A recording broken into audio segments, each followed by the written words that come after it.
Y bueno, la última comunicante de esta mesa soy yo misma, aunque ya me habéis escuchado hablar un poco. Así que bueno, si os parece bien, me presento muy rápidamente antes de empezar para poder ajustarnos bien al tiempo.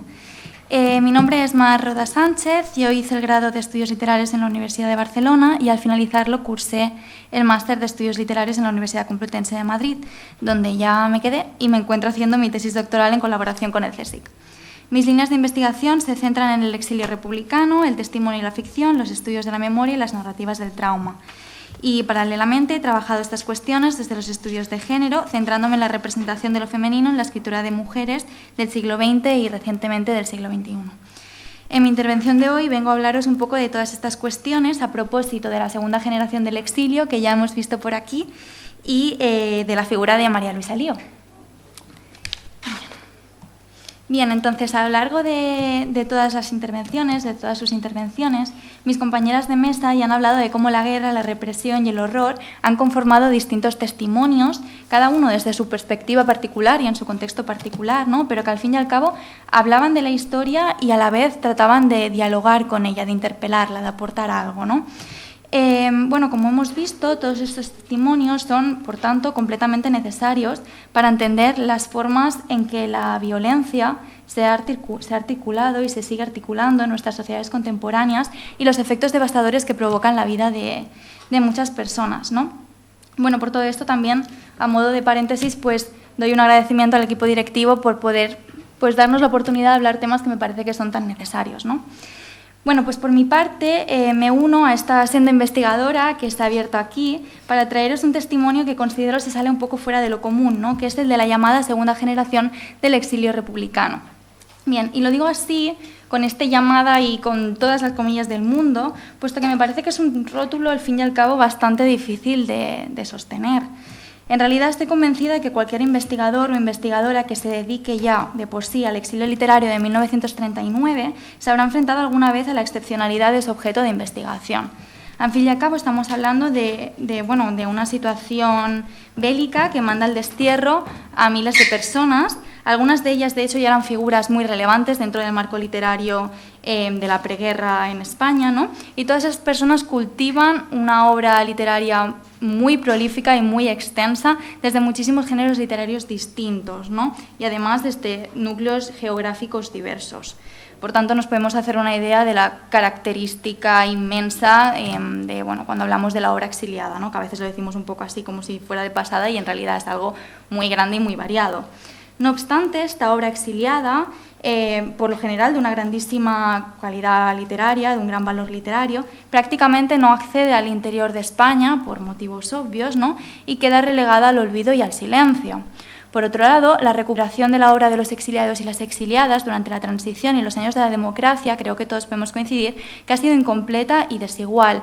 Y yo creo que aquí habría que sumarle otra capa de crítica, ¿no? Respecto a esta recuperación, y es que además se ha dado normalmente desde parámetros puramente culturales, ¿no? Que han obviado en muchos casos los fundamentos políticos de estos textos. Es decir, hablamos de una cantidad inmensa de exiliados, de ideologías muy diversas dentro del grupo de exiliados que dialogan entre ellos, que dialogan con toda esta política que está sucediendo en España y que, por tanto, estamos hablando de una literatura que en realidad tiene sentido en y desde el margen. Así pues, reintegrar esta literatura en la historia literaria española, aunque es una cuestión necesaria y yo creo que de justicia y ética, ¿no?, es una cuestión cuanto menos compleja. Todo esto en realidad se complica todavía más y por eso os decía lo de las comillas y el rótulo de la segunda generación, pues precisamente se complica más, digo, cuando hablamos de la segunda generación del exilio, es decir, de todos estos niños y niñas que sufrieron las consecuencias de la guerra civil y del exilio, aunque no llegaron a participar activamente en estos sucesos históricos y a decidir por ellos mismos, ¿no?, sino que acarrean un poco las decisiones de una familia que ha decidido marcharse. Por tanto, tenemos que tener en cuenta que es muy difícil en realidad hablar de generación, puesto que es un grupo muy diverso. Pensemos que hay algunos que se marchan de España siendo adolescentes, teniendo 13, 14 años, otros que nacen directamente en el exilio, además una dispersión geográfica total. Con los hispano-mexicanos sí que podemos hablar un poco de cohesión de grupo. María Luisa Lío, de hecho, es hispano-mexicana, pero sobre todo con los poetas. La dramaturga, por ejemplo, queda un poquito más separada, ¿no? Pero sabemos muy poquito de los exiliados de segunda generación en la Unión Soviética o en Estados Unidos o en Francia. Entonces, es algo como un poco disperso, ¿no? Lo que sí que podemos encontrar como punto de unión es una consciencia de encontrarse entre dos países y de encontrarse entre dos tradiciones culturales y nacionales, ¿no? Además de otorgar a la guerra civil una importancia decisiva en sus vidas. Por tanto, este testimonio está marcado por unos recuerdos de la niñez un poco etéreos, un poco extraños y además muy mediados por todo aquello que los demás les han dicho, ¿no? Bien, todo esto está caracterizando una narración que más que ser una narración verídica de unas experiencias individuales o compartidas, ¿no?, destaca por su carácter imaginativo y afectivo que quiere llenar los vacíos y el olvido de una violencia recibida en segundo grado. Bien, esto es precisamente lo que ocurre en la narrativa de María Luisa Lío, de la que vengo a hablaros un poquito hoy. Aunque ella se marchó de Pamplona apenas siendo una niña, con 10 años, y de hecho llegó a integrarse muy bien en los grupos intelectuales y artísticos de México. Os he dejado algunas imágenes a lo largo de esta presentación donde la veréis, por ejemplo, en compañía de Octavio Paz, de Leonora Carrington. Esto de aquí, para que os hagáis una idea, es la dedicatoria de 100 años de soledad que le dedica García Márquez en su versión española. Es decir, estamos hablando de una persona muy integrada en los círculos intelectuales latinoamericanos y muy partícipe de todos ellos, ¿no? Pero aún así, realmente nunca llegará a integrarse del todo y siempre sentirá a España como esa vida truncada de la que ya no podrá llegar a formar parte, ¿no? Bueno, por tanto, digo, España es para ella esta vida prometida que se ve injustamente, truncada, olvidada, rota, una expectativa de lo que pudo ser, pero que no fue y que ya nunca sería. No voy a detenerme mucho en la explicación de su obra, pero sí voy a resaltar que aquí nos vamos a detener en Tiempo de llorar. Por cierto, aquí hay una rata, se publica por primera vez en 1988, y en Cuaderno de apuntes.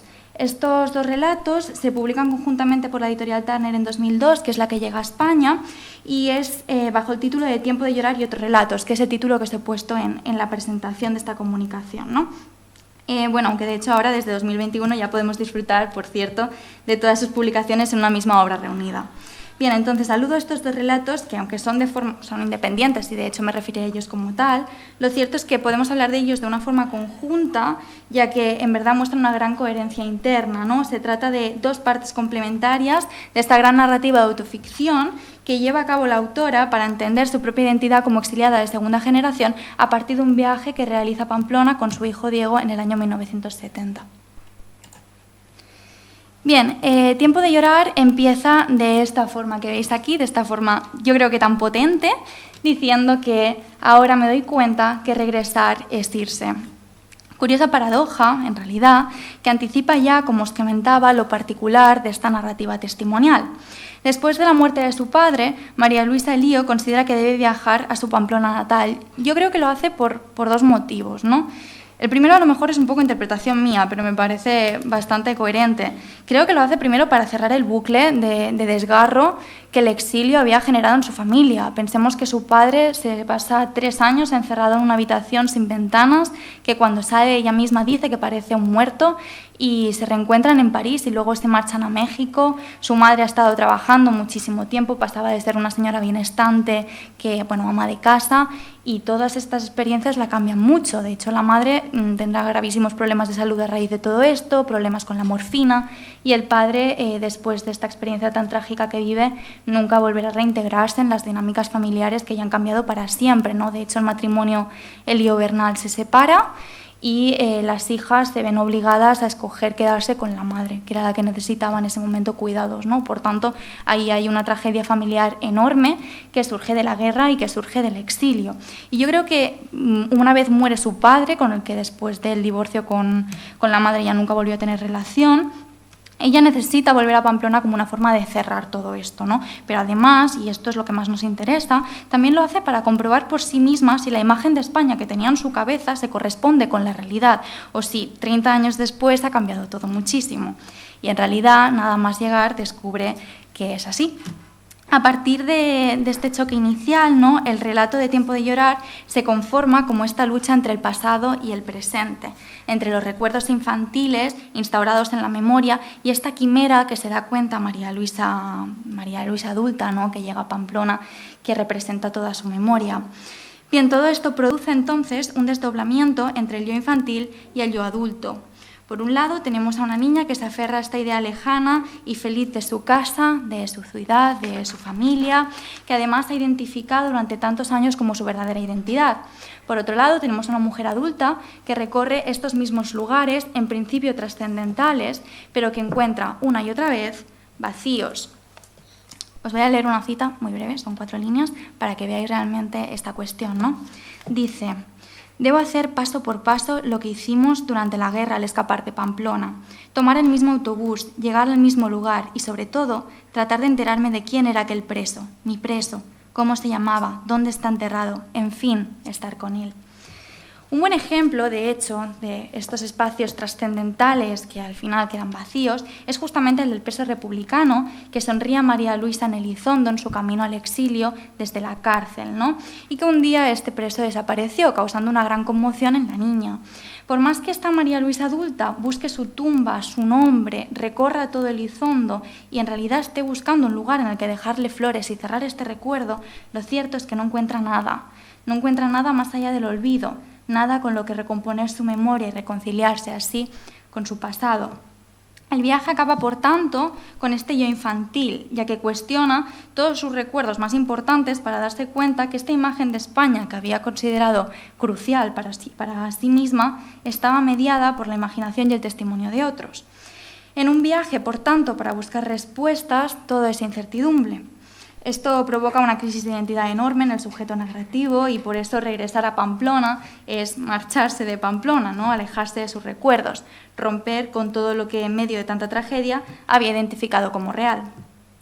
Si esta vuelta a México, por tanto, podríamos pensar que el marcharse de Pamplona pues es una forma de asumir lo que ha ocurrido y reconstruirse a sí misma fuera, nos damos cuenta que esta posibilidad queda completamente desmentida. Tiempo de llorar acaba con la invocación lastimosa a la madre. ¿Por qué te has muerto?, pregunta. Una madre que sí, que muere en México, pero que de hecho ya se perdió en España junto con todo lo demás. Cuaderno de apuntes empieza también con la figura de la madre, a quien va dedicada la obra. Escrita varios años después de Tiempo de llorar, María Luisa Lío recuerda en este relato el tiempo en que, a la vuelta de este primer viaje a España, estuvo ingresada en un hospital psiquiátrico a causa del choque emocional producido en Pamplona y de un problema por el uso de somníferos que tuvo a raíz de todo esto. En este punto, el sujeto narrativo ya ha rechazado aquella idea mantenida por tantos años, según la cual la verdadera María Luisa, como insisto otra vez, como vengo diciendo, era aquella niña pamplonesa. Ya sabe, ahora, que allí solo quedan familiares que no la reconocen, fotografías antiguas de gente que le parece muerta, balcones vacíos que ve desde la calle y un país que ha hecho historia, en definitiva, al margen de los exiliados. Por todo ello, en Cuaderno de apuntes, el sujeto narrativo revisita estas vivencias traumáticas desde la serenidad que le aporta este conocimiento, esta certeza, ¿no?, de que lo único verdaderamente certero es la incertidumbre de su memoria, valga esta redundancia. Por eso vemos una narración mucho más distante, vemos una narración mucho más consciente, no por eso menos dolorosa, creo que la cita en pantalla es un buen ejemplo de ello, ¿no?, pero sí consciente de su complejidad y de su ambigüedad, ¿no? Y con todo consigue pasar en este relato de una memoria puramente traumática a una memoria, podríamos decir, narrativa. Y bien, a modo de conclusión, teniendo todo esto en consideración, podríamos determinar, ¿no?, que la escritura deviene para María Luisa Lío un espacio donde, si bien no es exacto decir que llega a superar sus traumas infantiles con la palabra, ¿no?, esto a lo mejor sería como un poco exagerado porque nunca hay un cierre total, lo cierto es que sí que se sirve de ella para reconfigurar los principios de su propia identidad a partir de estas elaboraciones de la memoria, ¿no? Por ende, la escritura es este espacio donde hacerse cargo de la complejidad de su situación, de la complejidad de su testimonio y reconciliarse de alguna manera con este sentimiento de pérdida, ¿no?, que la atraviesa irremediablemente, que atraviesa irremediablemente su vida.